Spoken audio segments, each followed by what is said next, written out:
Thanks, everybody. I'm Tiffany Tauschek, and I'm the COO at the Greater Des Moines Partnership. And I am just so excited to be here and see so many of you engaged in this important conversation and great conversation about diversity, equity, inclusion. So thanks again and welcome for joining us here at the Inclusion Summit. We've heard from some great speakers today. We've had some really, I think, what I would classify as vulnerable, authentic conversations and comments made by some of our panelists and speakers, and also from some of you in the room, and really want to thank you for being vulnerable and asking those tough questions. We know that diversity and inclusion really is a journey. It is not a destination. And we know that this is hard work, and it's work that we remain committed to, and it's ongoing.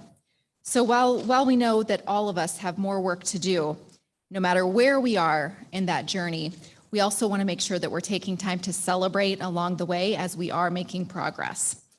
So today it is our honor to recognize the progress being made by partnership investors and members and organizations that celebrate and are here today to celebrate their successes as we move forward with these 2021 Inclusion Award winners.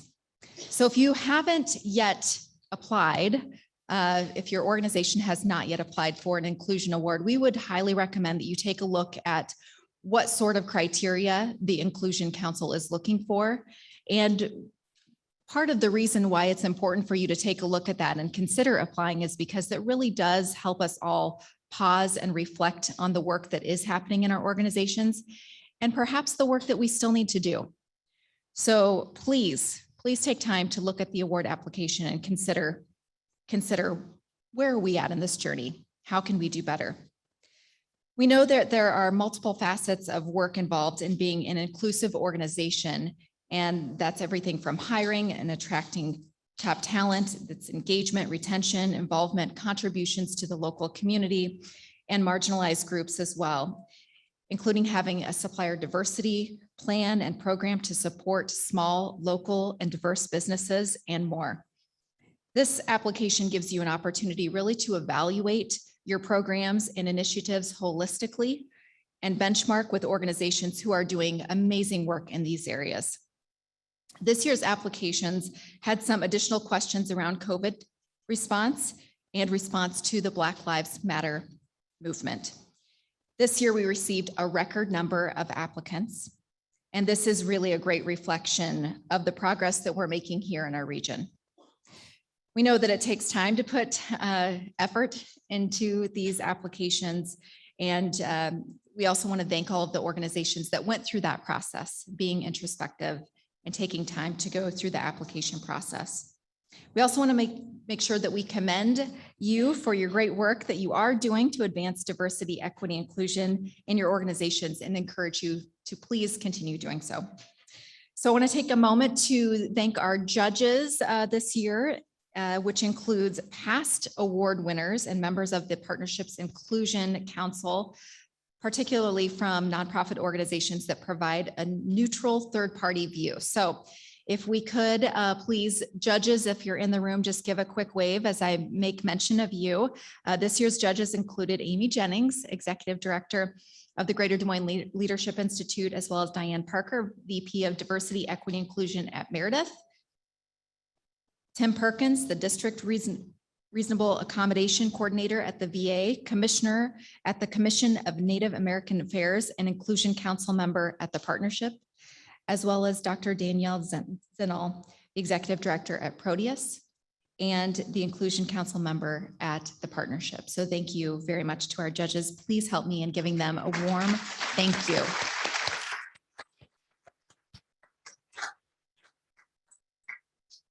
So we would encourage all applicants, including this year's winners, to continue to strive to make progress on their DEI journey, as we all have more work to do. We do have 4 winners this year, so please continue enjoying your lunch or grab another if you'd like, and let's celebrate their success during this award ceremony here today. So just a quick housekeeping note.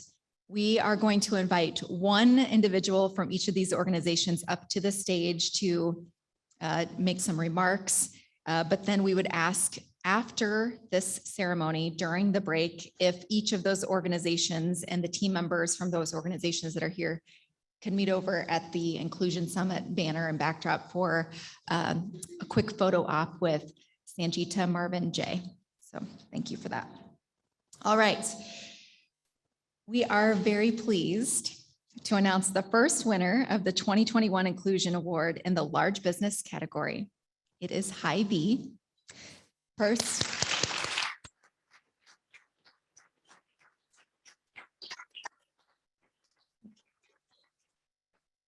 Hy-Vee was able to serve the community during COVID-19 and continuing to keep its doors open, finding creative ways to provide services to the sick and to the elderly through its online platform, instating social distancing and sanitation protocols in store, and successfully administering COVID-19 vaccines to thousands of employees. And now the public too, right?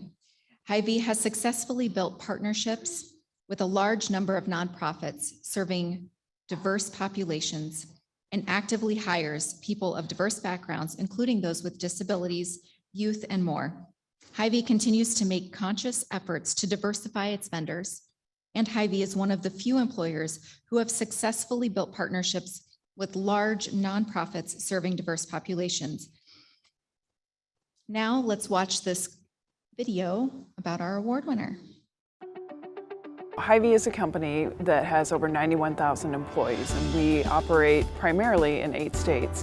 One of our goals over the past couple of years is to be the best place to work in America.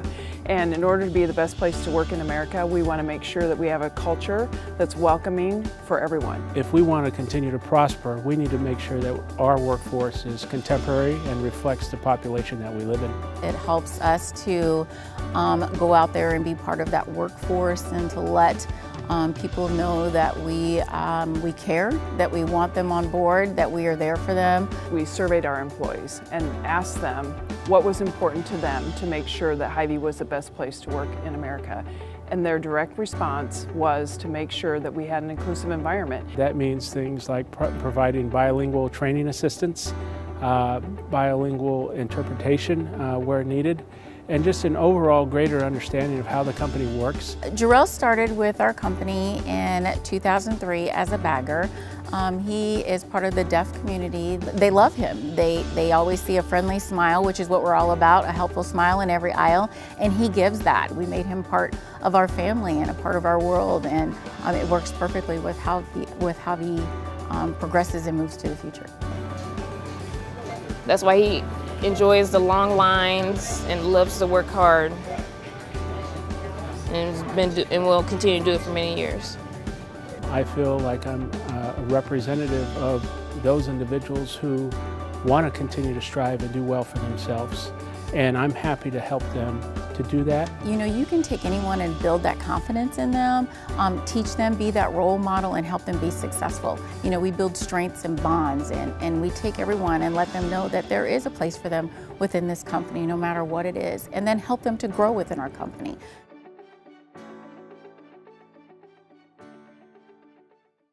To accept this award today, we have Antonio Romeo, who is the store director from the Euclid Avenue store. Antonio, would you like to make some remarks? Sure.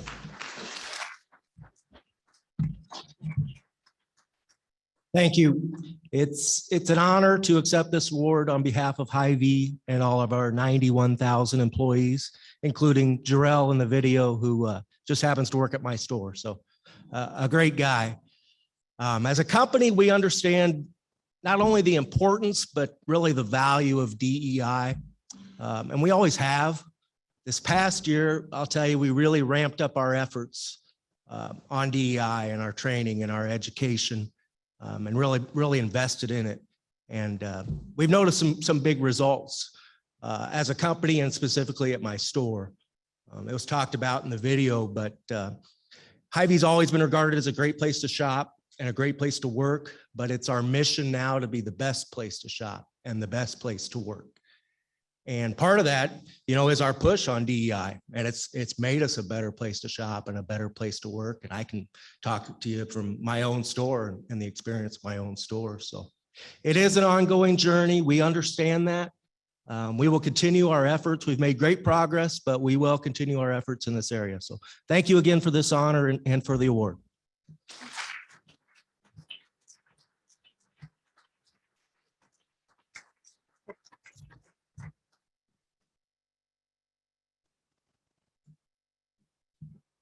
Thanks, Antonio. Again, congratulations to Hy-Vee. The next recipient of the 2021 Inclusion Award in the large business category is Wells Fargo. Wells Fargo has implemented intentional efforts in hiring and retention of a diverse workforce at all levels, offers advancement opportunities for people with diverse backgrounds within the organization for leadership positions, provides various learning and growth opportunities internally and externally from employees, and is heavily involved in making an impact in the community. The tangible goals and commitment toward racial equity is commendable. Let's take a look at the video featuring Wells Fargo. Well, I've had the privilege of working for Wells Fargo for a little over 20 years, and I firmly believe that diversity, equity, and inclusion is now at the forefront more than ever. You want to attract the best and brightest talent possible. And in order to do that, you've got to have an inclusive culture that's going to attract people from all backgrounds of life. With having so many employees from various backgrounds, it's important to have a forward-facing diversity, equity, and inclusion lens to ensure that everybody feels welcome and that their ideas are valued from the moment they walk in the door. One of the things that I really have always appreciated about Wells's commitment to DE&I is our employee resource network groups. We have an enterprise strategy. We have 10 employee resource networks across the country that really anyone at any location can be a part of. And it gives you a chance to feel like you're connected in some ways, perhaps with others who share maybe a similar thought or just have a similar background as you. I think it really helps with the engagement of our team members, and that comes through in how we serve our customers, making them feel welcome. We are not only focused on internal diversity, equity, and inclusion, but we're also focused on how that looks to the customer. Our customers are extremely diverse now, and so we need that diversity of thought and thinking as well when we're trying to solve problems. I am super proud right now about the work that we're doing, although we will always have a long way to go. This is, DE&I is a constant journey. And so knowing that we're continuing to take those steps and really wanting to be best in class is what is important to me, and where I can say I'm proud to be an employee of our company because we're continuing to do the work.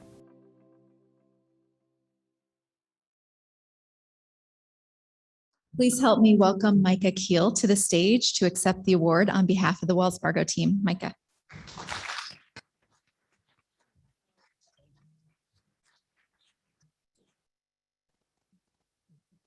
Five years ago, a group of leaders among those enterprise resource networks that we talked about in the video said, we want to try to win this award.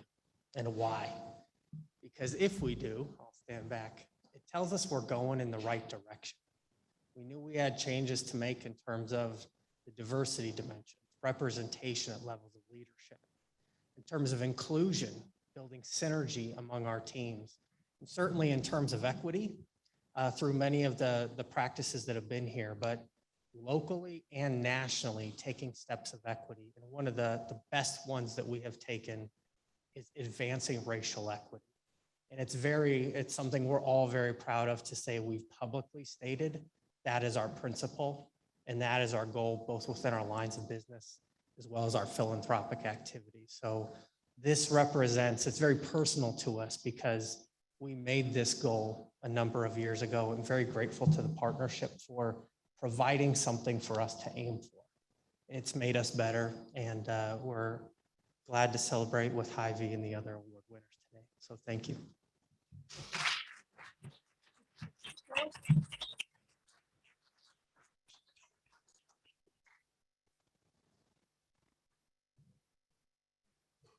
All right, congrats again. Thanks, Micah, for your comments. Our next 2021 Inclusion Award recipient in the medium-sized category is NCMIC.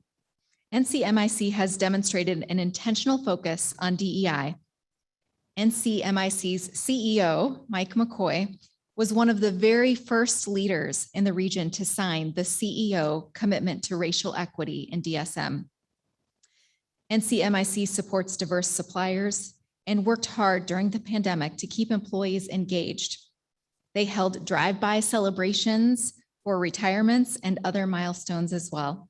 They offered resources and conversations around mental health and wellness, and also hosted many other fun activities. I saw some of those pictures on social media, so thanks for sharing those. It's really just designed to help keep employees engaged and involved in their work.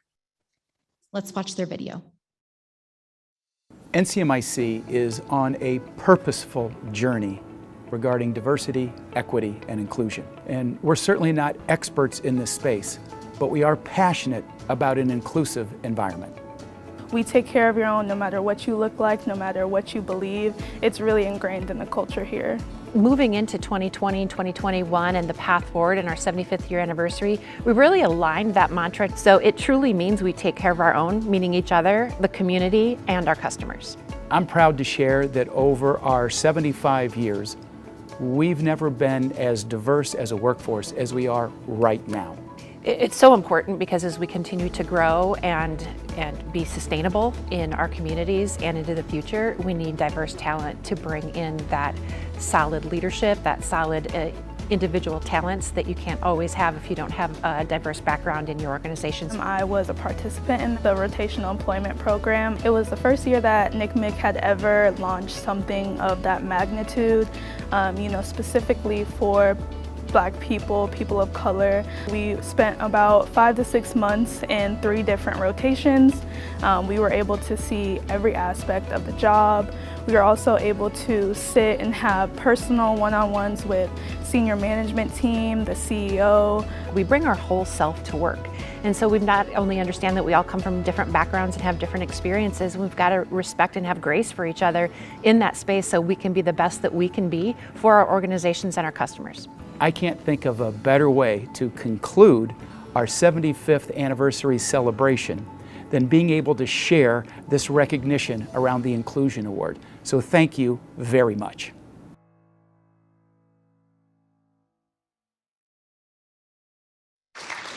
And joining us on stage to accept the award is Alex Duong from NCMIC.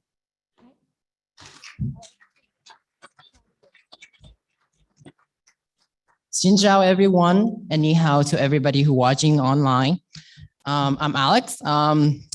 Big shout out to Sanjita and the partnership team to put together this event every year to educate and celebrate diversity, equity, and inclusion in the community right here in Central Iowa. It's very honor on behalf of all NCMIC employees and leadership team to be here today to accepting this award. I think I should just stick with my speech. So all employees and leaders, they work tirelessly hard and dedicated to make sure that it's change and impact within our community. Our motto, we take care of our own, say it all. As we are about to wrap up our 75th anniversary celebration, receiving this award is speak highly of how awesome the organization is heading toward the right.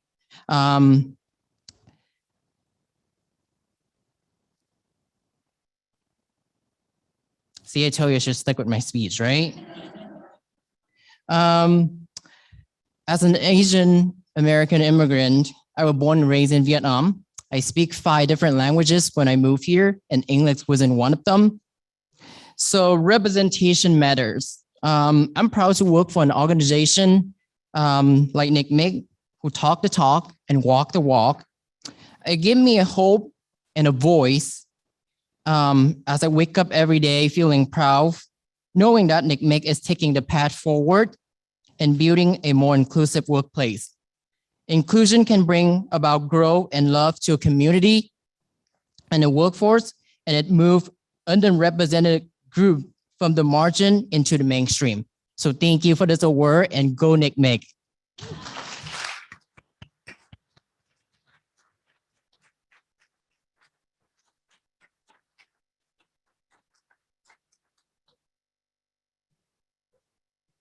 Congratulations. Okay, our last Inclusion Award winner this year in the small business category goes to the United Way of Central Iowa.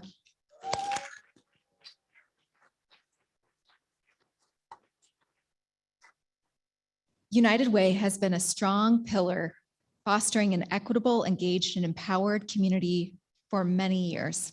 United Way has ramped up its DEI commitment, which is reflected in its staffing, hiring, and programming. United Way led a successful 21-day equity challenge in 2020, attracting more than 30,000 participants to learn more about the vast and complex topics of DEI. United Way has also been intentional in making investments with diverse communities and programming serving diverse communities as well. Let's watch their video. Our goal is to unite the caring power of community. That's our motto, our mission statement. And so we do that to engage everybody in our community, to lift up everybody in our community. I think that living united really means that we tap into all of the voices in the community. I think United Way of Central Iowa is uniquely positioned to come together and really address gaps that are present in our community, specific to equity and communities of color. The best way for us all to have a voice is to make sure that the people who are working at United Way have different experiences, different connections, and bring different points of view to the table. One of the things that was really important to me when joining this organization was making sure that we had diverse voices at the table internally and externally. So the work that I'm doing with United League is really aimed at targeting African American donors in our community to really engage them, not just in donating, but in volunteering and within our investment cabinets. Central Iowa is a great place to live and United Way is a great place to work, but there are always ways for us to improve. So we live that outward facing at United Way and also inward facing. We took a look at ourselves and what can we do to improve our practices. And United Way is committed to showing up and to being vulnerable, into having tough conversations, and really slug through a lot of the hard work of bringing an organization together internally and then being able to turn externally and say this is what we stand for. And it's not to say that we're always the experts in equity and inclusion, but it's to say that we're willing to show up and to be a part of the conversation.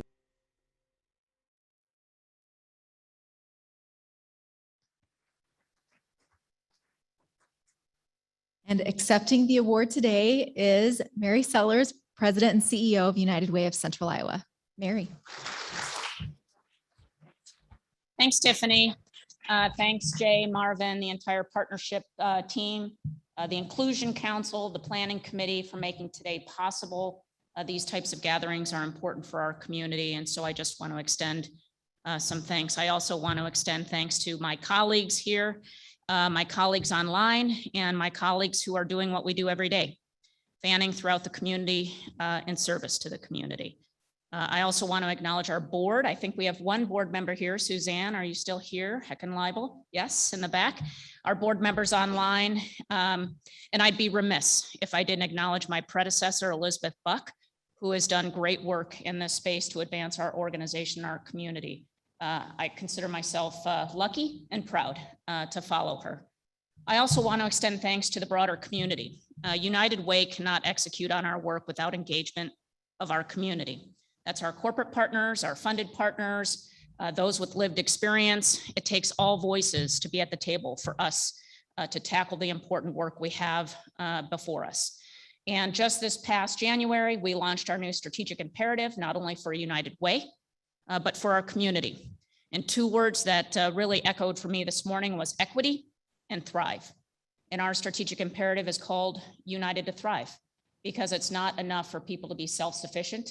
Everyone deserves the dignity to be able to thrive. And we have 5 elements that we're focused on in that: essential needs, early childhood success, education success, economic opportunity, and health and well-being. And a common thread throughout that is equity. Kay talked about it a little bit. When you look into the data, there is no doubt we have disparities and inequities in our community. And it's United Way's job to move forward our entire community, but there are certain populations that need unique assistance. For instance, if you look at the high school graduation rate, you'll look at third grade reading, and that's the biggest predictor.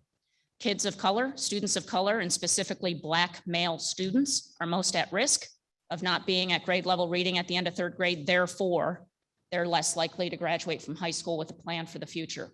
So we'll focus on the entire community, but we need specific emphasis where the data tells us inequities and disparities exist. So on behalf of the community, which is what helps and actually allows United Way to do the good work that we do, I accept this on behalf of each of you and the balance of our community. So thank you.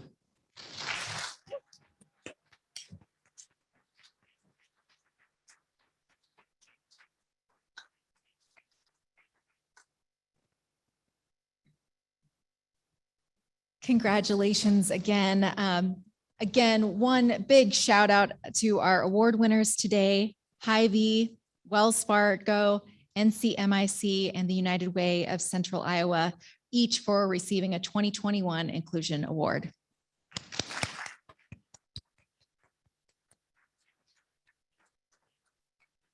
And just one final thanks to all of the organizations who are working so hard to advance DEI in their organization's workplace and throughout the entire community. At this point, we're going to transition on to the last keynote for the day, and I am happy to invite to the stage here Inclusion Council member Lisa Coate to introduce the session. Thank you.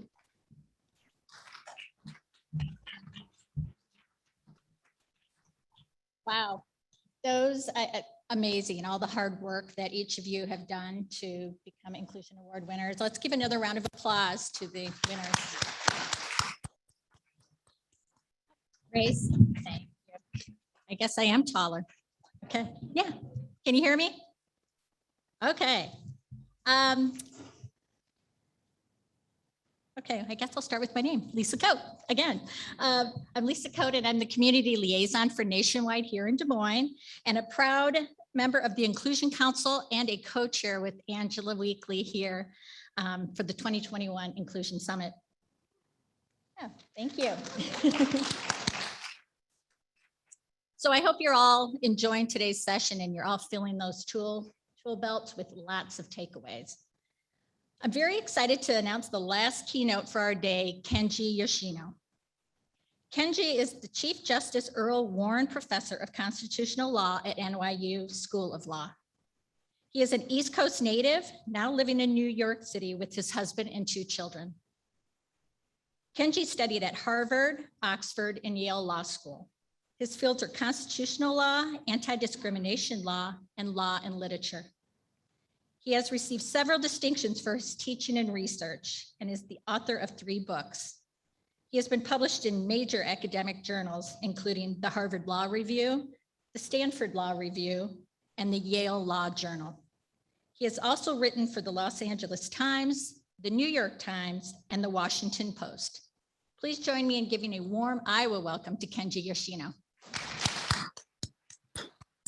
Wow, thank you so much, Lisa, and thank you all for your hospitality today. It's really an honor to be addressing the Greater Des Moines Partnership.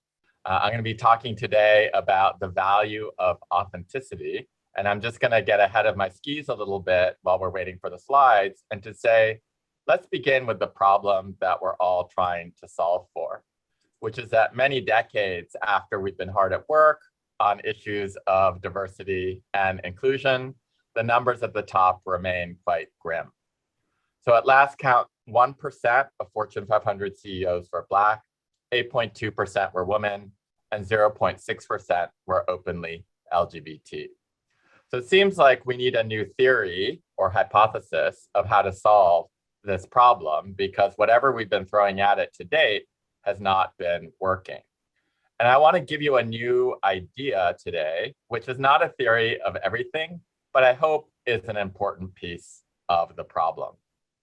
And that hypothesis is that we often talk a very good game about diversity and inclusion, but too often we force people to choose either diversity or inclusion. So we allow people to tamp down or edit or mute their identities and be included, but only at sufferance and at the cost of doing that work. Or alternatively, we have people come in and express their fully authentic selves, but to have them risk exclusion for doing that. So that's a very long statement of the case. I want to skinny it down to one word, and that word is covering.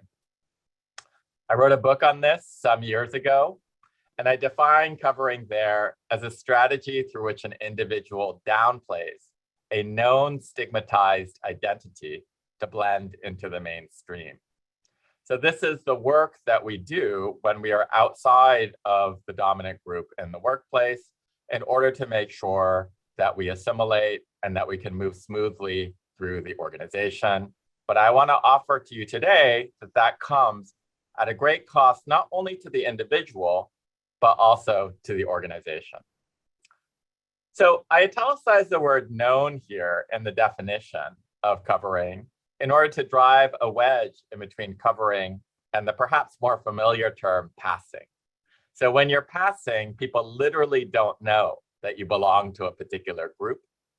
When you're covering, people know you belong to that group, but ask you again to downplay or edit or mute that identity so that that identity is more palatable to them. Oftentimes the same behavior can be passing or covering depending on the literacy of the audience. So I'm a member of the LGBT community. When my husband and I walk down the streets in a small town in Texas where he's from, and we don't hold hands, we're covering relative to our other family members because they know that we're gay and that we're using this strategy so as to keep our own family safe in that town. But we're passing relative to strangers whom we pass by. So I use that story not to indict, this wonderful small town in Texas where we're from, but rather to say, no matter how evolved you are on this diversity and inclusion journey, there are times when you're going to have to cover. So just to elaborate on that, in the book, I disaggregate covering along 4 different axes of appearance, affiliation, advocacy, and association. So you see my weakness for alliteration here. And I hope that if I give you these definitions and examples of these kinds of covering, you'll be able to see yourself somewhere in this picture. So appearance-based covering concerns how people change their self-presentation, whether through grooming or attire or mannerisms to blend into the mainstream. So an individual with a motor function disability might use a cane rather than a wheelchair to lower the salience of their disability in their interactions with others. Affiliation-based covering concerns how people avoid behaviors widely associated with their group, often to avoid unconscious biases or stereotypes that the behavior may trigger about them. So a woman can't hide the fact that she's a woman at work, but she might avoid talking about being a mother in a way that a man would not, because she doesn't want her colleagues to think that she's less committed to work. Advocacy-based covering concerns how much we avoid sticking up for other group members. So a veteran might hear an anti-military joke in the elevator, but might not challenge it for fear of seeming too strident. And finally, association-based covering concerns how we avoid contact with other group members. So a gay person might feel completely comfortable saying he's gay in the workplace, but might refrain from bringing a same-sex partner to a client dinner because that might be seen as too gay of an action. Once you have these 4 axes of covering in your minds, I literally think that you'll see it everywhere. So to take some public figures almost at random, I want to just go through these 4 individuals from the public sphere and talk about how each of them covered on the basis of appearance. So Margaret Thatcher, when she was first standing for prime minister, was told that she sounded like a fishmonger's wife and that she needed to go into voice coaching in order to adopt a more upper class accent and to lower the timbre of her voice so that she would exude more executive presence. So this is both socioeconomic status-based covering. She was a grocer's daughter, and they said you need to sound more patrician if you want to stand for prime minister. But it was also a demand that she cover her gender, right? That they told her voice was too shrill and that she needed to lower it if she wanted to walk in the circles of power. She went into that voice coaching and emerged with a plummier, more resonant voice, and the rest is history. She became the first female prime minister. And importantly, she never complained about it. So I don't want to assume that covering is always a harm. Sometimes covering can be experienced as a form of executive coaching, and people willingly undergo it in order to get to the next level in their careers. At other times, though, we know that covering is a harm from the self-reporting of the individuals who engage in it. So Julie Chan, the news anchor, was told that she would never get the anchor job at her network because she looked too Asian, in the words of one of the producers. And this led her to get plastic surgery. And she told the plastic surgeon, I've gotten this advice at work. I need you to make my eyes look more round and more Western. And while you're at it, I want you to resculpt the contours of my face so that they look more Caucasian. So she emerged from the surgery looking as she does in this photograph. And again, the rest was history. Like Margaret Thatcher, she went on to the next stage in her career. But unlike Thatcher, she articulated this as a harm. In a searing and tearful interview a few years ago, she said, I'm still not sure if I made the right choice, because even though it led to my professional advancement, it came at too high of a personal cost, because half of my extended family threatened to disown me for lacking ethnic pride. Moving now to President Franklin Delano Roosevelt. Roosevelt used to cover his motor function disability by making sure he was only photographed from the waist up, and by making sure he was seated behind a table before his cabinet entered for their meetings. I like this detail because it really nicely distinguishes passing from covering. Certainly his cabinet knew that he had polio and he was in a wheelchair, but he nevertheless thought it was useful for him to foreground his more conventionally presidential qualities, I'm white, I am male, but to put in the background his less conventionally presidential quality, I am in this wheelchair. Again, we might ask the question of what's the harm? Like Margaret Thatcher, he never complained about it. But if we broaden the aperture of a harm just a little bit, we might ask where we as a society would be if he had been more open about the fact that he could lead the United States from that wheelchair. And then last but not least, Mahatma Gandhi is the kind of one of these things that's not like the others, because he was asked to cover but rejected the covering demand. As many of you know, when he was first certified as an English barrister, he used to wear the barrister's uniform of a morning suit.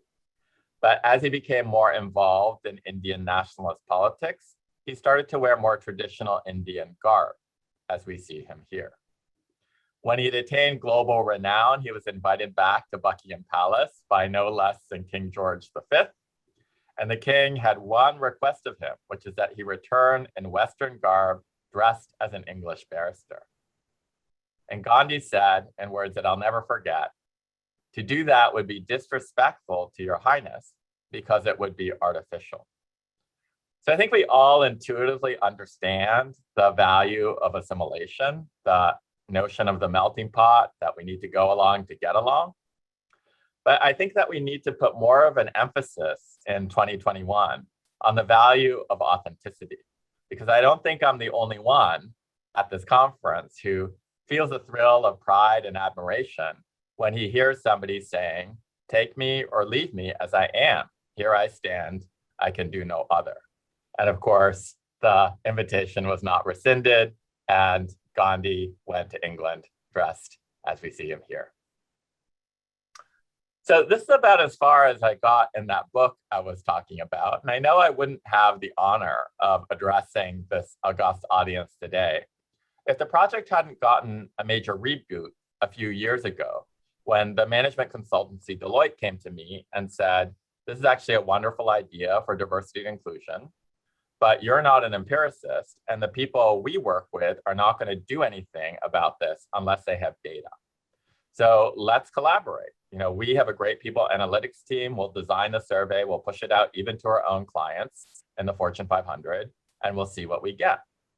And so what I'm about to present to you now is the result of that collaboration.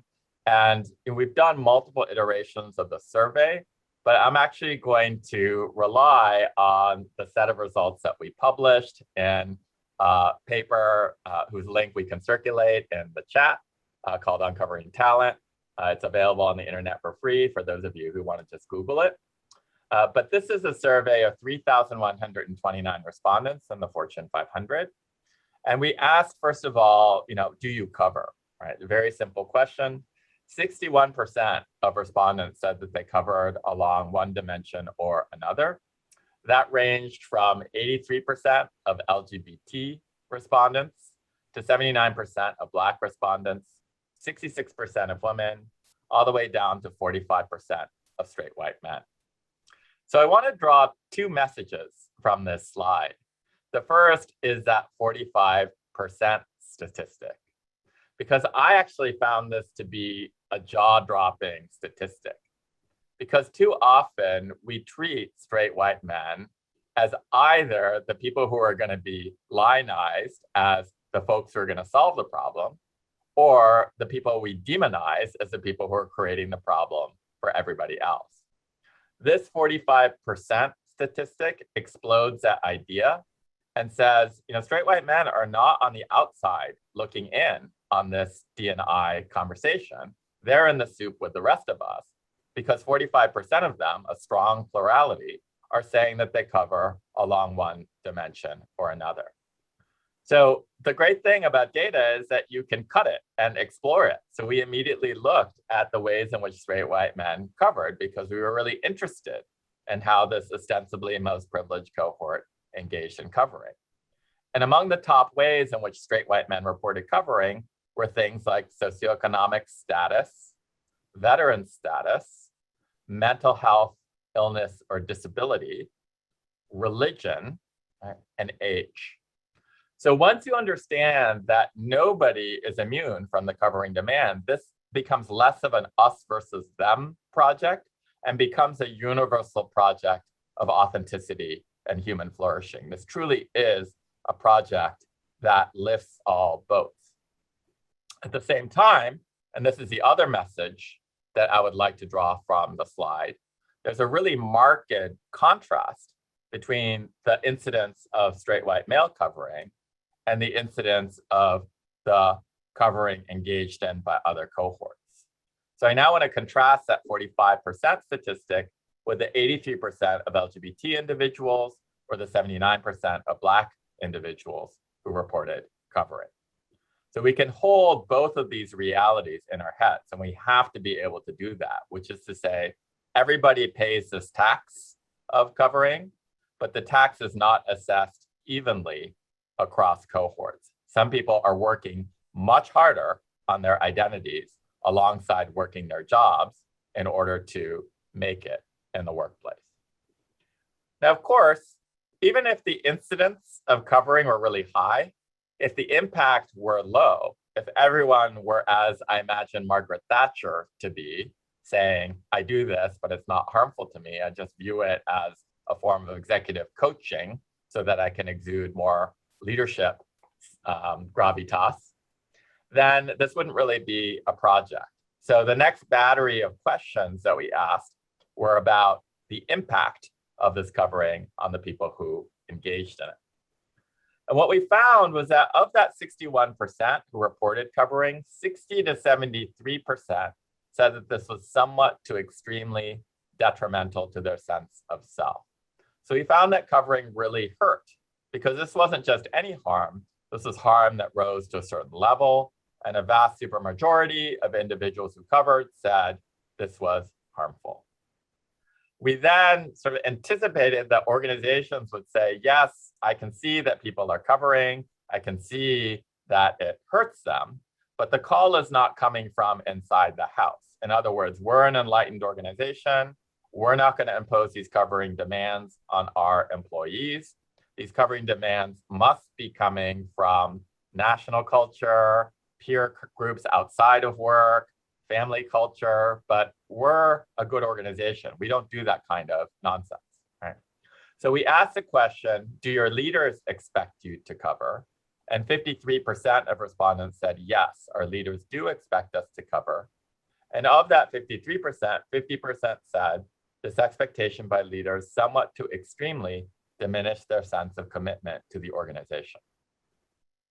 So if you're looking for where your employees are burning out of the organization, if you're looking for those leaks in the pipeline, this is a really good place to look because 50% or 53% is a really significant proportion of your workforce. What we're seeing in organization after organization is that covering demands create this culture of conformity and inauthenticity that diminishes commitment and weakens performance. Obviously, what we're trying to do is to reverse the spin of that difficulty, where fewer covering demands lead to greater psychological safety, greater authenticity, and stronger performance.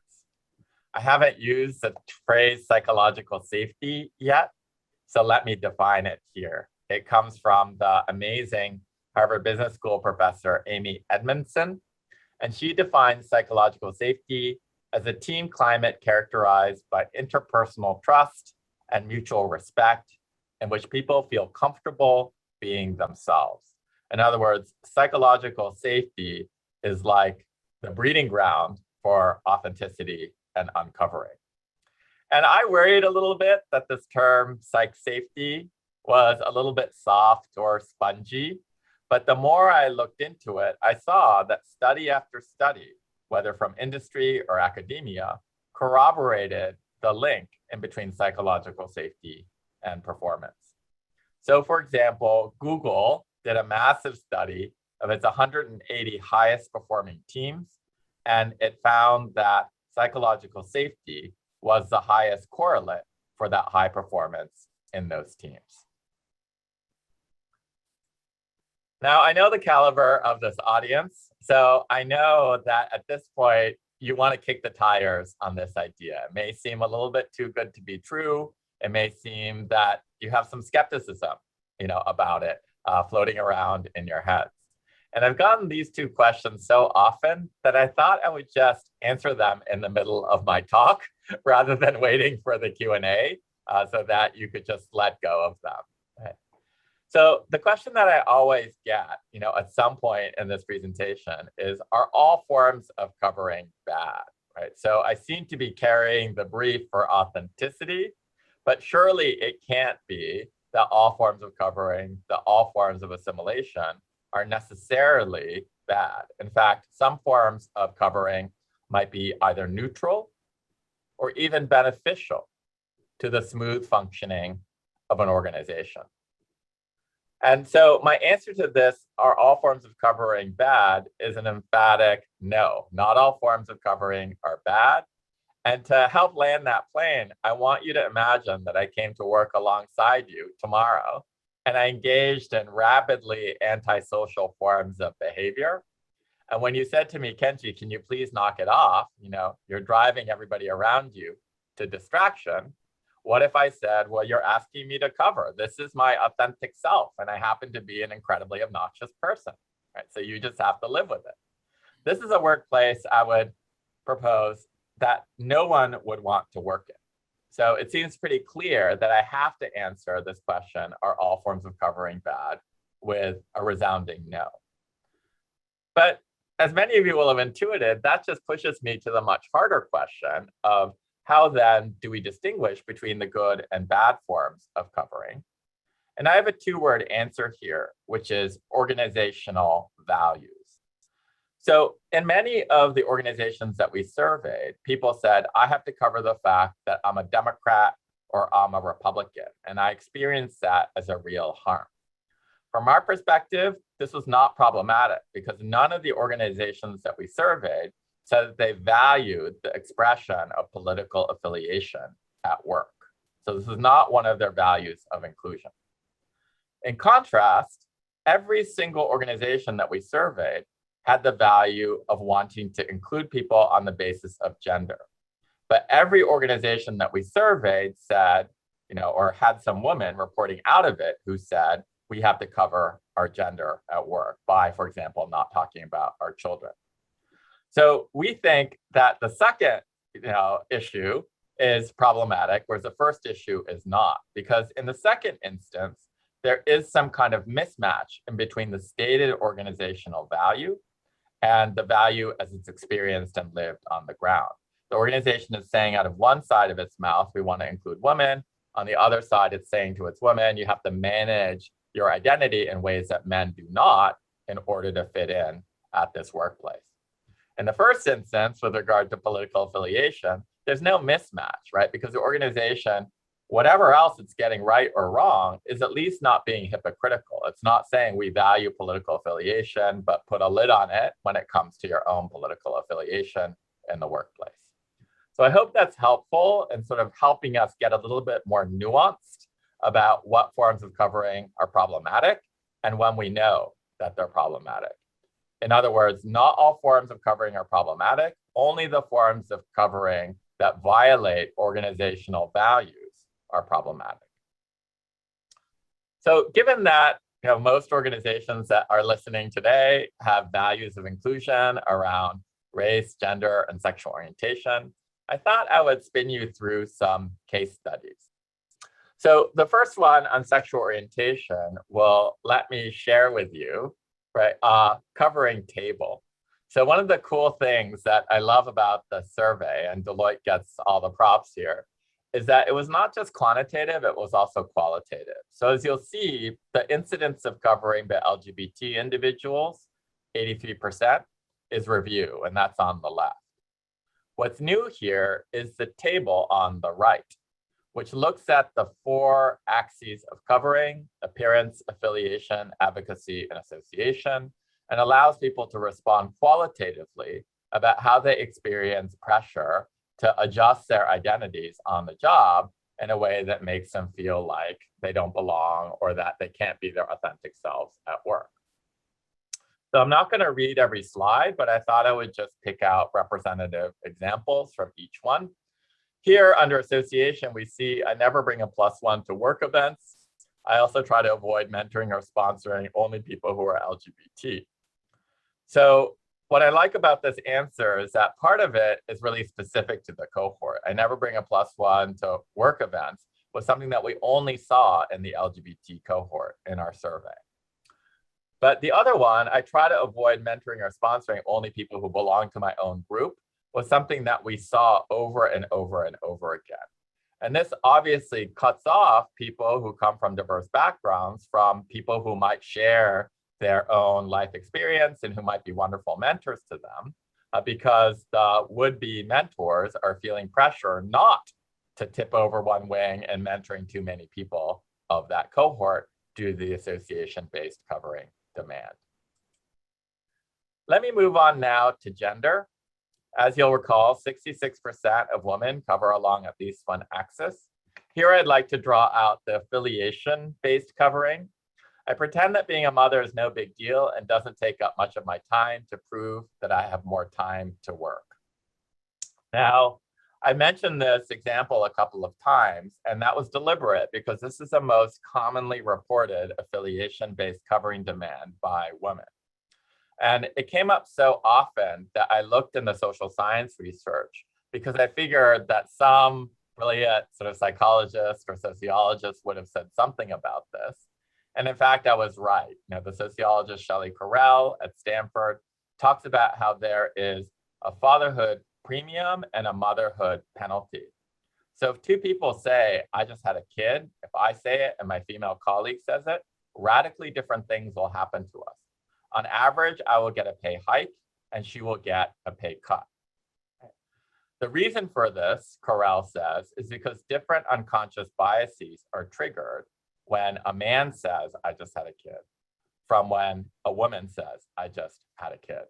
For the man, the unconscious bias that's triggered is Kenji is now a provider. We have to pay him more because otherwise he's going to leave us for a competitor because he has mouths to feed at home and he's going to be more salary sensitive now. Whereas when a woman says exactly the same thing, the unconscious bias that's triggered is this woman is now a caregiver.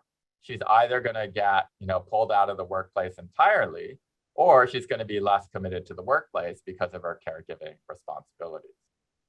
If that weren't depressing enough, there's another follow-on study by Beatrice Aranda and Peter Glick, two psychologists, who say, is there anything that women can do to mitigate the motherhood penalty? And the answer is yes. Women can mitigate the motherhood penalty if they engage in so-called work devotional behavior, constantly talking about how much time they have to work and never talking about their children. In our terminology today, if they cover on the basis of affiliation. So what these studies show us is that these survey respondents are intuiting something very real, that it's going to be damaging to their careers if they talk about their children. And notice how this is a collective action problem, because it's not in any woman's interest to step forward and start talking about her children. So this is something that's going to require a more systemic fix on the part of management, leadership, and culture. I next want to talk about race and ethnicity. I've compressed some examples here just in the interests of time. By way of review, 79% of Black respondents reported covering, 63% of Latinx respondents said that they covered, and 61% of Asian individuals said that they covered along at least one of these axes. Again, I'll read a representative example from each one. For Black respondents, one very common one was, I make a concerted effort not to be seen around other African-American individuals because I've seen the labels placed on those individuals when they associate with each other. That was a depressing and intriguing response, so we dug more deeply in the data, and we found people saying when more than 2 or 3 of us gather around the water cooler, someone will walk by and say, is this a Black Lives Matter protest? Are you starting a revolution? Is this an NAACP meeting? So 3 white men talking to each other is just a conversation. 3 Black men talking to each other is suddenly something very different. And you only need to hear so many of those comments before you start thinking twice about having that conversation, about sitting next to your Black colleague in a meeting, about going to the cafeteria or out to lunch with another Black colleague, or even joining an affinity group. With regard to Latinx or Hispanic individuals, there are times when people crack jokes about being on Hispanic time, and I go along with it so I don't seem like a drag. This particular instance of advocacy-based covering was specific to the Hispanic community, but jokes in general were something that we saw over and over again with regard to advocacy-based covering. And you can see why that would be, because jokes present such a hard dilemma for the individuals who are the targets of those jokes, because if you overreact, then you will be seen as thin-skinned or hypersensitive or humorless.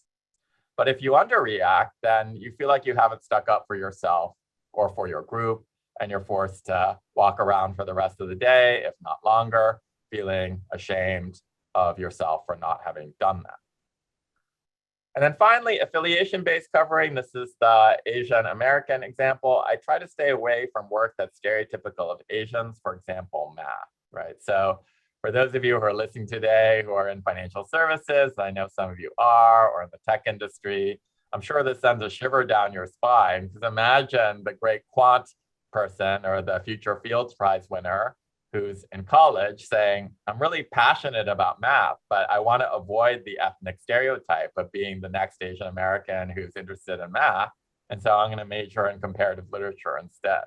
Obviously, nothing wrong with majoring in comparative literature, right? If that's your passion. What I'm objecting to here is that this individual felt forced not to pursue their passions simply because they were worried about fulfilling an ethnic stereotype. So think of how much talent we're cutting off, not just from that individual in terms of their own career, but also from organizations who could really benefit from those skills. Last but not least, I want to look at this 45% of straight white men who cover. I think I could go pretty quickly here because I've talked already about the ways in which straight white men cover. Appearance, I color my hair to hide gray and look younger. Affiliation, I avoid any references or hints to my mental illness so that people don't over-ascribe attributes to my illness. Advocacy, I'm a conservative Christian and feel strongly that it would be detrimental to my career to make my opinions known. And then last but not least, and really interestingly, no qualitative responses pertaining to association-based covering. So I hope you see that in general, I'm a bridger. I like to see sort of commonalities and build bridges among groups, right? But when the bridge is too far, I hope that I'm a strong enough and honest enough researcher to admit that. And here, this is the only open text box in our entire survey. And I think that we have to infer from that straight white men are indeed dissimilarly situated from other groups with regard to not being subjected to the association-based covering demand with the same intensity. In other words, straight white men will find it much easier to swim through organizations without being worried about hanging out too much with other straight white men, whereas every other cohort that we studied is intensely worried about tipping over too much into hanging out only with members of their own group. Now, we're almost at the Q&A, so I hope you're gearing up to ask some questions. I always hate it though when academics give these really elegant analyses of problems and then run off the stage without offering a single constructive piece of advice. And so I want to give you 3 takeaways here that you can implement immediately after listening to this talk. So the first one is diagnose covering demands. The second one is share your story. And the third one is be an ally. So with regard to diagnosing covering demands, this is really just the work that you do on yourself to figure out whether and how to challenge covering demands in your own life. So it's a kind of flowchart analysis of questions. So the first thing that you want to ask yourself is, do you cover along the 4 axes of appearance, affiliation, advocacy, and association? If so, is that form of covering harmful to you? If the answer to this is no, I cover, but it doesn't hurt me, then you're like, again, as I imagine Margaret Thatcher to be, and no further action is required. But if you cover and it's harmful to you, we want you to go to the next question and ask, is the covering inconsistent with a value my organization holds at a higher level?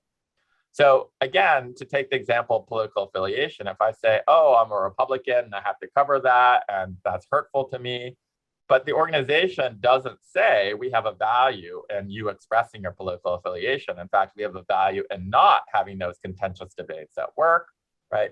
Then I'm kind of out of luck, right? I can either persuade the organization to change its value, I can leave the organization, or I can remain loyal to the organization and just cover and take that as the cost of remaining in the organization. But there are times when you cover, it's harmful, and it does violate one of the values of the organization, as we saw in the tables that we looked at above. And if that's the case, then we encourage you to challenge your organization to live up to its values. And this actually is not as hard as it would seem, because the organization has already stated at a higher level of generality that it believes in inclusion on the basis of race or gender or sexual orientation. And you're not asking the organization to change its values, you're just trying to help the organization live up to those values rather than simply under them. The second strategy is share your story, and this is fairly intuitive. Both Deloitte and now Microsoft, whom we have also worked with, and when I say we, I mean my center here at NYU for Diversity, Inclusion, and Belonging, have adopted some version of share your story. So what we encourage you to do, particularly if you're a leader in an organization, is to think of a personal story consistent with the firm's values of inclusion, make any necessary adjustments for a professional context, and then consider sharing that story when introducing yourself to an internal or external audience. This has proven to be incredibly effective. Deloitte actually did a video project where it released videos of its top 60 leaders, and the organization, the day after those videos dropped, felt much smaller and much warmer than it had beforehand, because these leaders were talking about all the different ways, right, in which they wanted to share their stories of being authentic and uncovering in the workplace, and they created that psychological safety in the organization for others to follow. Last but not least, be an ally. This is a whole separate tranche of my research, so I'm actually going to do this very lightly here because we just don't have time to do it all. But this is work that we've done in collaboration with Microsoft, and we came up with something called the empathy triangle, which we think is a general solution to D&I issues, but is also a particular solution to covering demands. So the triangle piece of the empathy triangle has to do with the fact that every allyship relationship has three people in it. There's the ally, there's the affected person, here the person who's targeted by the covering demand, and then the source of non-inclusive behavior. So what we're imagining here is either kind of I saw it, the ally, it happened to me, the affected person, or I did it, the source. And the empathy part of the empathy triangle is we want you to ask these questions, which I'm not going to have time to drill into, of each kind of point on the empathy triangle to make sure that you're exhibiting the proper best practices for allyship, right? With regard to covering, let's go back to the actual example from the survey of, the affected person walks in late for a meeting, they're Hispanic. The source says, oh, I see you're on Hispanic time. How do you as the ally react? Well, the first thing to note is that you as the ally, all the social science demonstrates this, are going to be much more effective in confronting the source about that covering demand than the affected person is himself or herself. However, we want you to be mindful and careful about the way in which you intervene, because too often the ally goes barreling in and says something like, I can't believe you said that. Can you imagine how our colleague Nicholas must have felt when he heard that comment? Microaggressions are directed at racial and ethnic minorities all the time, and I would ask you to retire that comment, apologize, and never do that again. So if I barrel in that way, it's not only that I've unnecessarily humiliated the source, who might have actually simply been oblivious to the fact that his joke was offensive, but I also may have embarrassed the affected person because I'm not even sure that the affected person wants help, much less the kind of help that I've given them, right? So in those circumstances, we really encourage you to talk to the affected person to say, I noticed that, I cared about it, and I would like to be your ally. Is there anything that I can do that would be helpful? If they say yes, you can strategize together about how to deal with it. If they say no, that is still a win because they banked you as an ally. So they don't need you now, but 5 minutes, 5 months, 5 years from now, they can come back to you and say, I didn't need you then, but boy, do I need you now. So think about allyship as another tool in your pocket to deal with covering demands and more broadly to deal with diversity and inclusion issues more generally. So I'm almost at Q&A, but before I do that, I've talked so much about sharing your story that I'm going to end by sharing a story of my own. And I want you to think about how you felt about me before and after I told this story, because I think oftentimes people are worried about losing authority or appearing too vulnerable when they share their stories. And I want you to think about whether or not you thought more or less of me, either as a person or as a scholar after you heard the story, because my hope is you will think more of me, both as a person and as a scholar. So the year is 2008, and I'm tenured and chaired at Yale Law School. And the chair that I hold is very dear to me because it was named after the judge for whom I had clerked. However, the kind of tricky bit was that my husband and I were thinking about starting a family. We wanted to be in the same city before we did that. And he lived and worked in New York.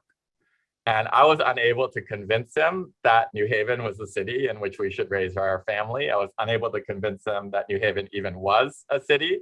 And so I applied to 2 schools in New York, was fortunate to receive offers from both of them.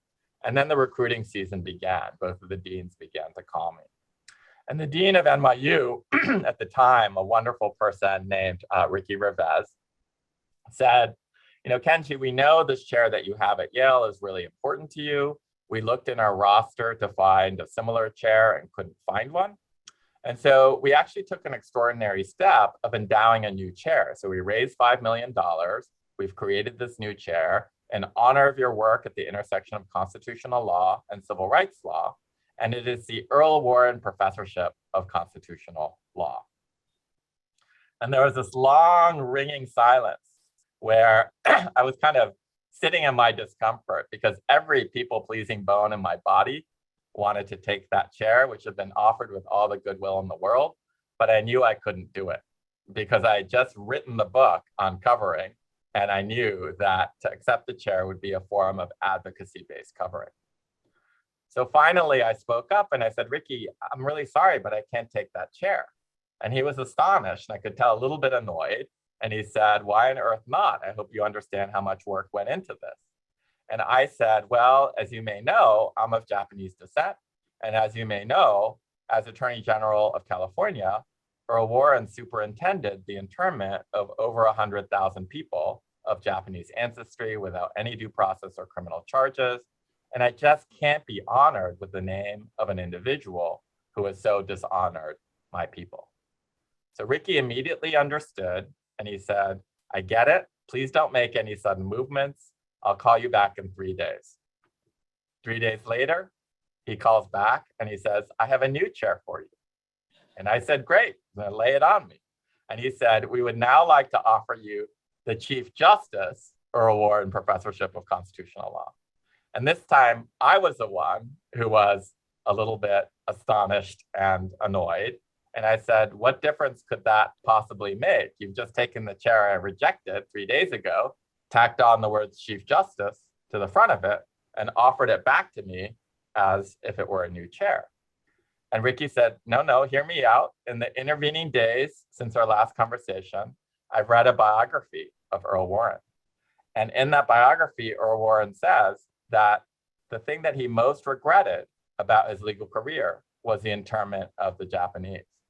So given that your project, whether you call it civil rights or diversity and inclusion, is to take people from where they are and bring them as far along the maturity curve of understanding how many different valid ways there are to be a human being, what better title could you have than the name of an individual who began by interning the Japanese and ended as Chief Justice of the United States, writing opinions like Brown versus Board of Education and Loving versus Virginia? What better title could you have than the name of an individual who was able to grow so far over the course of a single lifetime? And I said, that chair, Ricky, I will take. And so I sit before you today as the Chief Justice, Earl Warren Professor of Constitutional Law. I thank you for your kind attention, and I welcome your questions. Question in the chat, is that correct? Yeah, we have a question ready to go. With regards to passing or assimilating into the workforce, has there been any research conducted on hidden disabilities like stuttering, autism, PTSD, etc.? There are some employees I know who are embarrassed to speak because they stutter, and some do not interact with others for fear that their autism could cause a problem. Yes, and in fact, the individual who did early research on both passing and covering, Irving Goffman, the sociologist writing in the 1960s, focused heavily on the disability community and thinking about both of these phenomena. And so I would actually refer you to his work, which is titled Stigma, semicolon, and the subtitle is Notes on the, Stigma, Notes on the Management of Spoiled Identities, is I believe the subtitle. But he actually takes up issues of both passing and covering with regard to those disabilities that he mentioned there. Your question in the room? One over.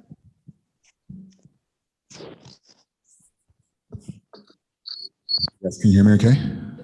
Sorry. Just wanted to say thank you again to everybody who's been part of this conversation today, and this session's been fantastic. For Mr. Yoshino, I really resonate with your story about how the Chief Justice became part of your DNA after the second time or second attempt. Since last year, and I wanted to get your thoughts on this, you, sir, or anybody else in the room, is that in the conversations I've had at my workplace and personal life when it comes to an example of growing and becoming, turning a story into a positive, right? When we hear things about, you know, a change of a name or a school because it was in 1914 and said person didn't vote, didn't fight against injustice. And then there's been fantastic work for 90 years. When I say that, I mean like the Woodrow Wilson School of Diplomacy, for example, an attempt to try and change a name to try and mask the fact that somebody was, had a different take 100 years ago. How do you, in my experience, I've had the conversations of saying, hey, diversity and inclusion is also about a starting point and an end point, right? And I think if all of us lived in the 1900s or before, we would have very similar probably mindsets on what we thought injustice was, right? And so how did you navigate through conversations today about saying, hey, there are other examples. I'm from Uganda originally. I was born in Kenya. I came to the US in 1998. And I had the fortunate ability to live in Europe because my parents were UN brats. So Germany to me is a perfect example of where, for example, anything involving the Third Reich or the Holocaust is indoctrinated into every single educational facility, primary school, high school. They cover as a topic. It's a requirement to know about the history, no matter how dark or light it is, right? So how did you ingratiate or incorporate that kind of messaging to folks who, in a sense, try to hide the history when it comes to some impartialities? Yeah, it's a wonderful question. I'm not sure I'm going to be able to do it justice, but let me take a stab at it, right? So, the first thing that I think you're noting is that these struggles occur everywhere and in every period of time. And one thing that, if I can just take it as a point of privilege to say is that I actually view my work as a lawyer in civil rights and my work in diversity and inclusion to be completely contiguous with each other. So one of the things that makes me sad is that we don't look at all of you who are working in diversity and inclusion right now in this room and say to you, congratulations, thank you. You're all doing this generation of civil rights work. It's a wonderful book by Frank Dobbin, a sociologist at Harvard, who talks about how the origins of diversity and inclusion come from at least in this country, come from the Civil Rights Act of 1964. So we have a really deep and honorable tradition, right, of working in civil rights. So people often say, why is it that a civil rights lawyer, a constitutional lawyer is working in D&I? And I actually think that, D&I began, right? Or I know that D&I began in law. So I think it's more counterintuitive that D&I is simply seen as a province of something anything less than a project of civil rights. So that's one of the things that I do want to drive home. And one of the ways in which I one of my go-to points whenever I'm challenged, right, about anything that I'm trying to teach, of saying do I think talking about microaggressions or unconscious bias or stereotype threat or covering or anything like that, or as you say, the papering over of history, is something that, is important, or isn't this just kind of trivial? Don't we have more important things to do? And I actually think this is some of the most important things that we can do, because these are the same faculties of conscience and compassion that we exercise when we engage in civil rights work. So that's at least where the answer would begin. It may take a longer conversation between us for me to get at the nuances of your question, but that's my best answer for now. Is there any questions in the chat? Yeah, I have another question to share. There's actually three, but we'll start with one.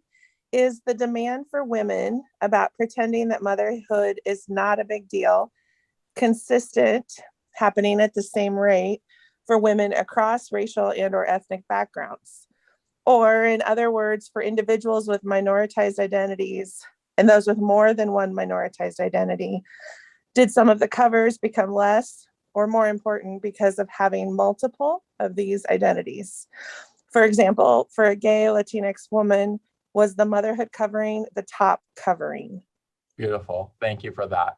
So with regard to covering on the basis of gender with regard to children, Shelley Carell's research, as far as I know, didn't disaggregate these intersectional effects. Intersectionality, as I'm sure most of you know, is when more than one identity is in play. And we didn't do that ourselves. So we haven't actually looked at that data. That would be really interesting to do. But I will say that the first thing that I did in Toto, when we got the data back, was to do an intersectional analysis of all of the data. So I want to distinguish between not having an answer to that particular question but also having an answer to the broader question of did we see intersectional effects with regard to covering across the board. So what I asked the team at Deloitte to do was to give me cuts of all covering, right? So I said, give me cuts for all covering for white men, white women, Black men, and Black women. Because what I'd been reading at the time was this really interesting debate between Kimberly Crenshaw, who talks about intersectionality as a double cloud, right? You know, that if you are a Black woman, there are kinds of discrimination that compound on you, so that the whole of discrimination is actually greater than the sum of its parts. And so it's really a much deeper effect than simply being a woman to be a Black woman. But then Catherine Phillips up at Columbia Business School said, you know, sometimes there may be canceling out effects where, you know, stereotypes about Black individuals and stereotypes about women may be so kind of contradictory with each other that you might actually be at an advantage if you're a Black woman as opposed to a white woman or a Black man. So it's like color me skeptical on the Catherine Phillips, you know, thesis. But, you know, essentially the notion is, for example, if Black individuals are seen as more aggressive than white individuals, again, stereotypically, of course, and women are seen as more timid than men, could it be that the timidity and aggression stereotypes sort of evaporate when they collide with each other in a Black woman? So this is not a compounding thesis, it's a canceling out thesis. So I said, well, you know, this is an empirical question, it's not a theoretical question, so let's actually see what the data says. So I said, give me those 4 cuts and then give me a spider chart with the 4 axes of covering. So there's appearance, affiliation, advocacy, and association with 0% covering at the outer rim of the chart. So a bigger diamond is a better diamond, right? Where you look at like, here are the ways in which, you know, white men cover, right? And sure enough, what we found was like the biggest diamond, you know, so the people who were covering the least were white men. White women were actually nested very tightly within white men. So it was actually a relatively small jump from white men to white women. Then there was a huge jump between white women and Black men. And then there was another smaller jump between Black men and Black women. So Black women were engaged in the most covering, and all these diamonds were nested within each other, such that Black women were doing more covering than anyone else across all 4 of those axes. So I looked at this and I thought, wow, this is a publishable result, right? Because this clearly sides with Crenshaw over Phillips and saying what we're seeing is a kind of compounding double cloud effect rather than a canceling out effect. So I don't have an answer to the specific question about whether or not women of color, you know, cover more with regard to parenting. But I do have a general answer about whether women of color cover more than white women, and that answer is absolutely yes. Any other questions inside the room? Any on the chat? Yes, I can add another. How does one weigh in risk and reward when one does covering? Sometimes it may be a question of just survival in a particular situation or environment. How does one address this? Yeah, thank you so much for that question, whoever posed that, because it's a really important question. Oftentimes, I think I am heard as saying, you know, oh, you should really just have the courage of your convictions and uncover yourself because that's the only way in which you're gonna have a kind of thriving career, right? And that's not what I intend to say at all. I'm actually not interested in like psychoanalyzing people who engage in covering practices. I'm much more interested in looking at covering demands made by other people and asking them to retire those demands to the extent that they're not justified by organizational values. So, you know, if I can make a distinction between covering performances and covering demands, I'm much more interested in covering demands and focusing on those and retiring those than in challenging somebody's decision to cover or not to cover.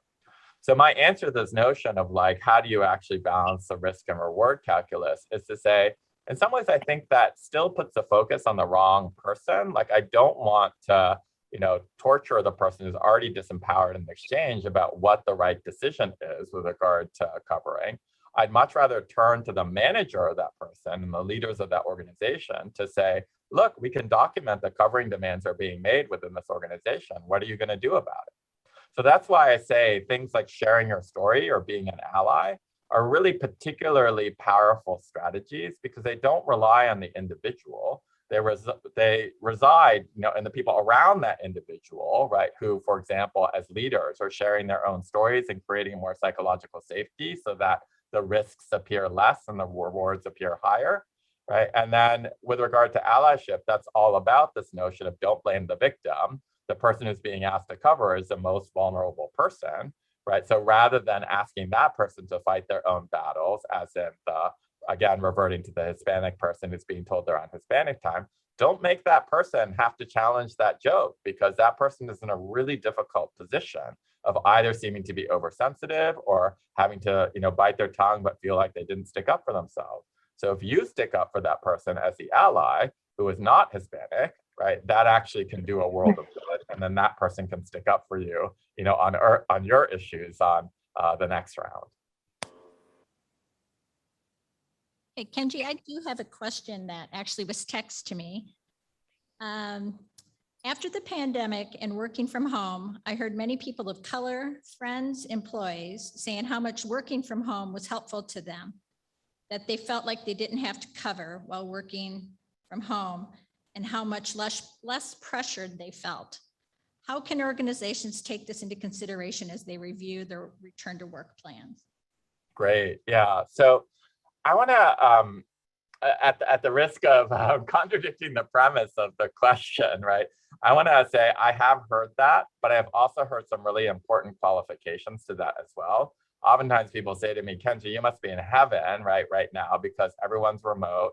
So everyone's inviting each other into their homes. And that's a wonderful thing because we get to see people as, three-dimensional, and this separation between work life and home life has now gone away. So this must be like, because you care so much about authenticity, this must be like a dream for you. And I often say, actually, I'm hearing a lot of other things as well that are slightly less, optimistic, right? Or sanguine with regard to this trend, because I'm hearing people saying, well, I have lost all control and all privacy, right? Because I'm at home and like on gender grounds, like I can no longer cover, the fact that I have, childcare responsibilities because my kids are running around behind me because they're in the same space as me, right? So I find it much more difficult. Or on socioeconomic status grounds, like people just not being able to cover that as interns or as first-year analysts, they're like, zooming in from, a studio apartment in Brooklyn, whereas their manager or the head of their department is like on literally, I've heard this, on a yacht, or there's a mansion behind them, or there's a pool, behind them. And it's just like the socioeconomic differences are really glaring and sort of put in your face, right? In a way that is not particularly conducive to feeling psychologically safe in the environment. So what I say is what we can learn from this is that it's not that disclosure, in itself is a good thing. Like for me, authenticity is really dependent on autonomy. It means that I control what I share and what I don't share, right?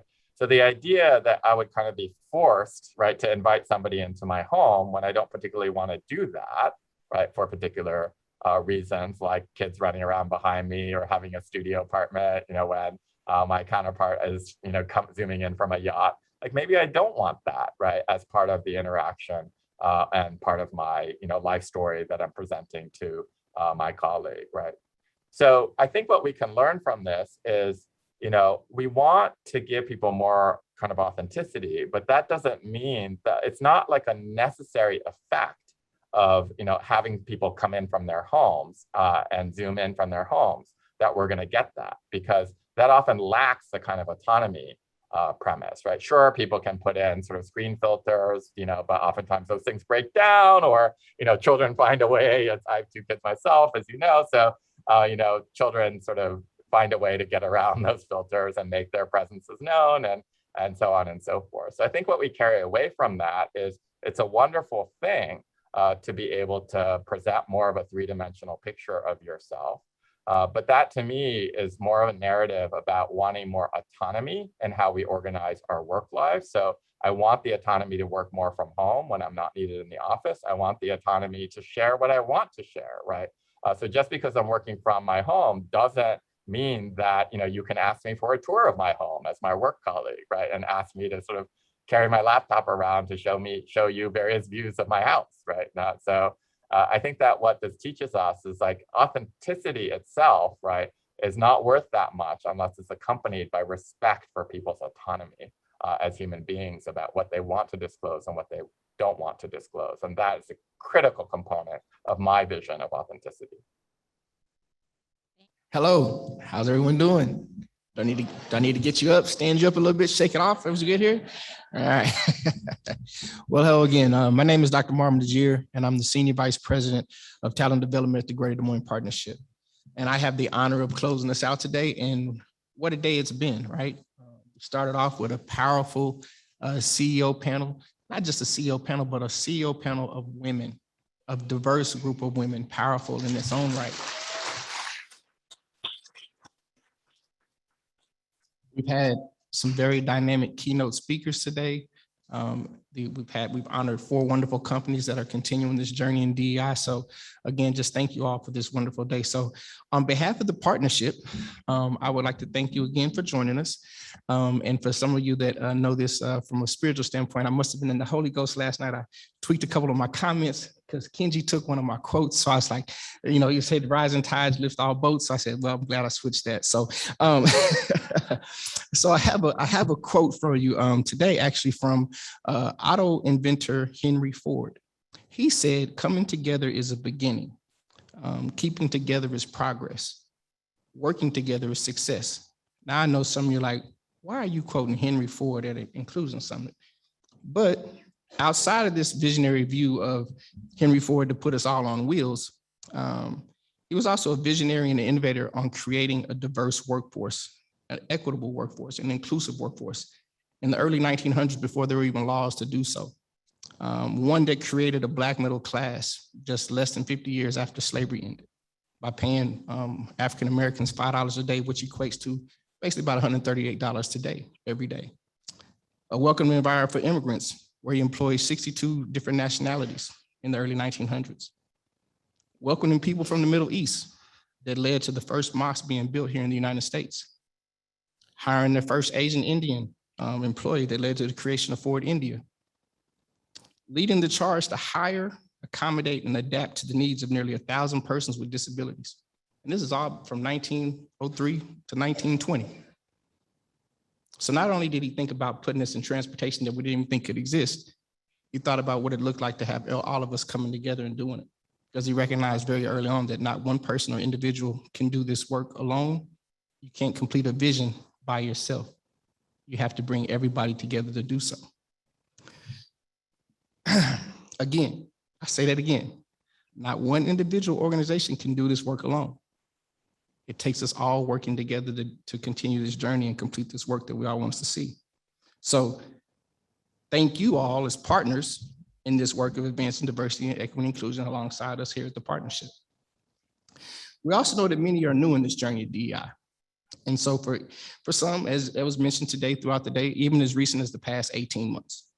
And we're here to help and support you in that journey, regardless of where you're starting at, if you're just starting, if you're well on down the road, if you're an expert, but there's still always a time to iron sharpens iron, just to come back and maybe retool some things. So we're here to offer consultation services to any organization to help you assess where you're at, take next steps, or even continue an initiative. So please feel free to reach out to us here at the partnership if you'd like some additional professional advice. I want to remind you again to also check out our certified diversity professional and certified diversity executive certifications that we offer, programs to strengthen your expertise and knowledge around DEI. Through the collaborative efforts of our Rockstar Inclusion Counseling staff, we offer a variety of learning opportunities and webinars throughout the year. Some of those links are live, so you can have enough time over the holidays to go back and check out some of those great events that they produced throughout 2021. And just check them out. There's a lot of insightful webinars, a lot of learning opportunities within that. And upcoming in 2022, we're looking to launch a comprehensive training program around DEI for middle managers and executives. So please be on the lookout for that early next year. I wanted to again thank the incredible Inclusion Council members who selflessly give their time, talent, passion, and leadership to the Inclusion Council at the Greater Des Moines Partnership. So if any of you are in the audience today, could you please stand to be recognized? Come on, I know this is the part you don't like, but come on, get up. It's okay, it's okay.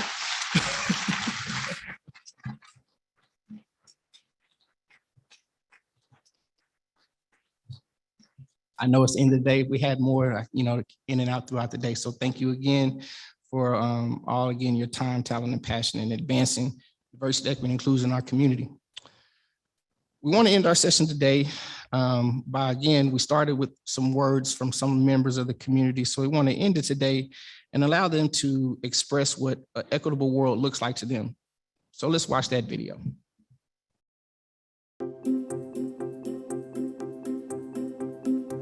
An equitable world is a world that individuals define their own path. Individuals are able to be their best selves because those doors are open. Populations of all races, from all walks of life, sexual orientation, disabilities, that they have an opportunity to have access to the same benefits that others have had access for centuries. When I go to a job interview, nobody should look whether or not I'm black, whether or not I'm white. They shouldn't look about selecting a resume because my name look like this or that.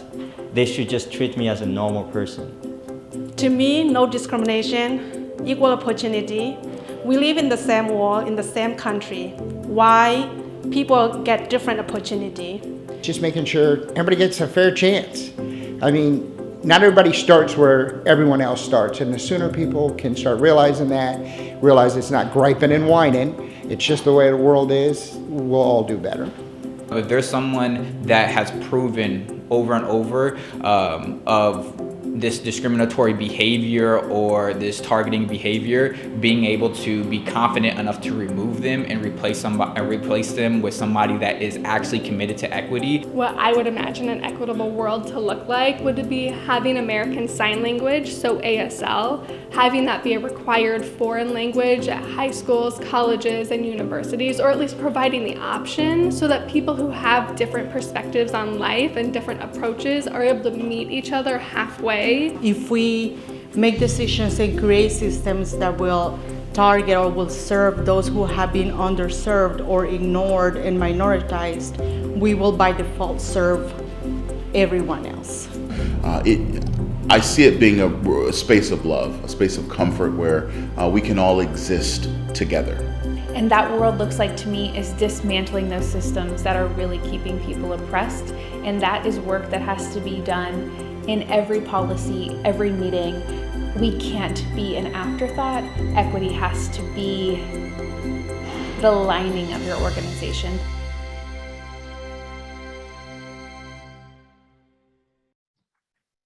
So as we are coming to a close, I would like to specifically thank a few special individuals.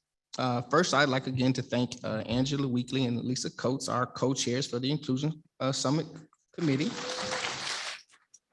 Your countless hours of planning and meeting to produce this wonderful summit today is greatly appreciated.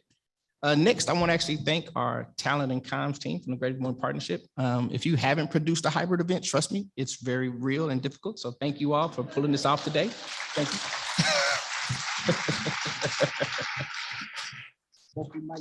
Back there on the ones and twos. Also like to thank our interpreters today who have really worked hard, rotating out all day, all morning here to make sure that we provide that interpretation for all to enjoy.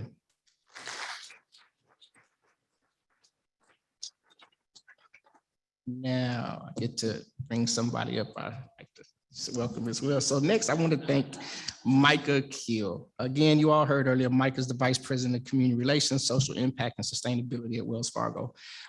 Micah's done an incredible job of chairing the Inclusion Council this year and leading us through planning a strategic vision and implementing it for the Inclusion Council for us to follow, not just for this year, but really moving forward into the future. So let's give Micah a round of applause.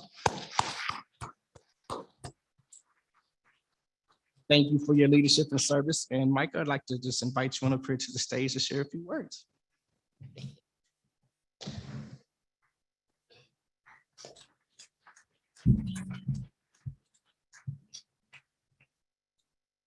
Thank you, Dr. Desir. I do want to start off with a moment of gratitude. Marvin recognized Angie from Veridian and Lisa of Nationwide. I want to add to that by going through some of the other members of the committee. So Angie, Lisa, Missy Quaid of Wellmark, Angela Jackson of Athene, Lonnie, Daphne of EMC, Heather Hooks, formerly of Federal Home Loan Bank.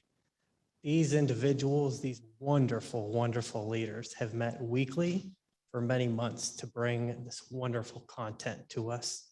We're just so grateful. So please join me in a round of applause.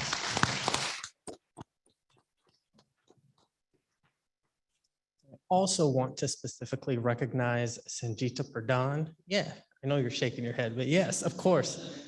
Sanjita is really the lifeblood of the Inclusion Council, and not just this year, but many years.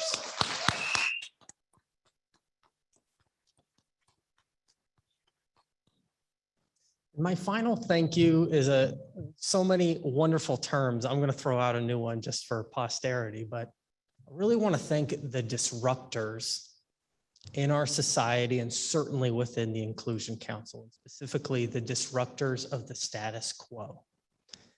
We have been blessed in the Inclusion Council this year to start a new committee, the Equity Committee, whose role was disruption and honestly looking at our policies, our practices, our procedures, and how we operate as a council.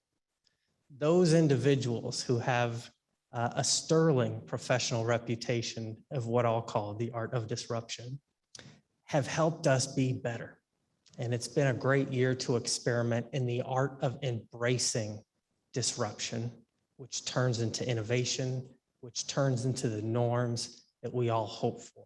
These are true leaders. And sometimes our muscle memory says, I don't know if I can handle that. But the disruptors that we have had the experience working with and who are now part of us have been remarkable. So let's just give a round of applause to those individuals who might know who they are, but to the concept of what it takes to be a disruptor.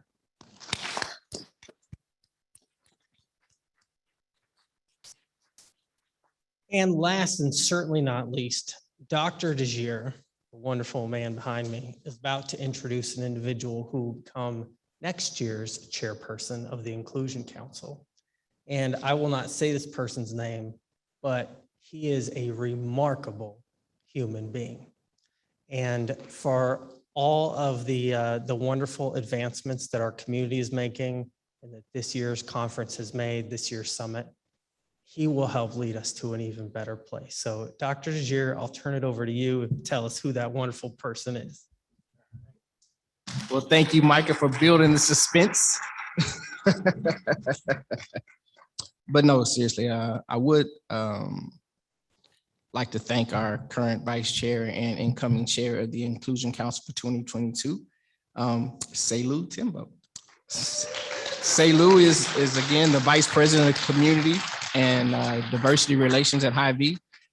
Since his days as a store manager at the MLK Hy-Vee location to his current position to now, Selu has done an incredible job in leading DEI initiatives at Hy-Vee, and we're looking forward to welcoming him as the chair of the Inclusion Council for next year. So Selu, come on up.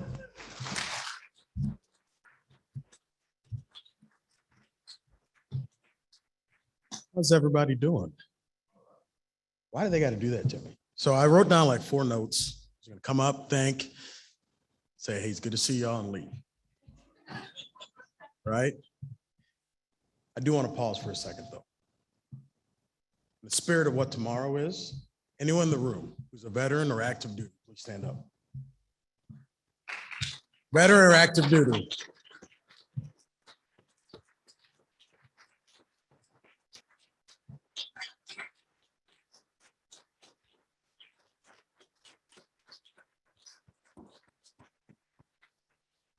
And I'm sorry, I don't know if you guys did that earlier. I came in a little late today.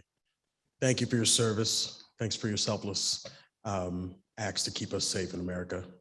Shameless plug, breakfast is on me and these guys tomorrow at Hy-Vee. Right? We know food.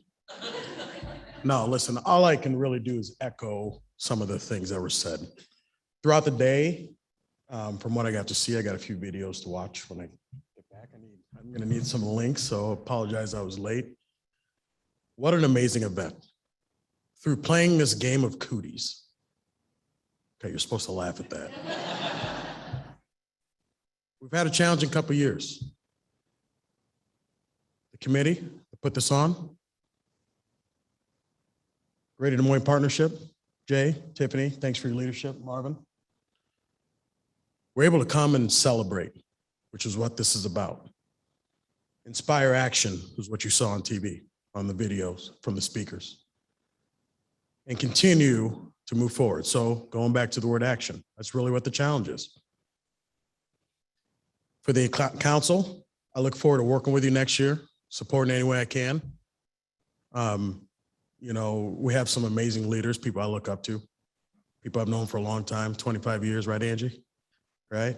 Angie taught me how to sign a check, to cash a check back when I was 16 years old. No, but you know, I look forward to being able to jump in this role and be able to support and grow the work that's already been done.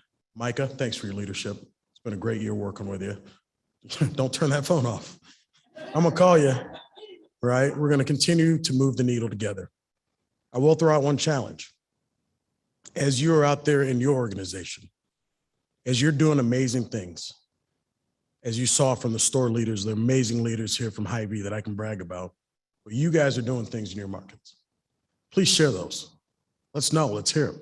We want to celebrate those successes together. Together is a key word with that. With that, I'm done. Thank you.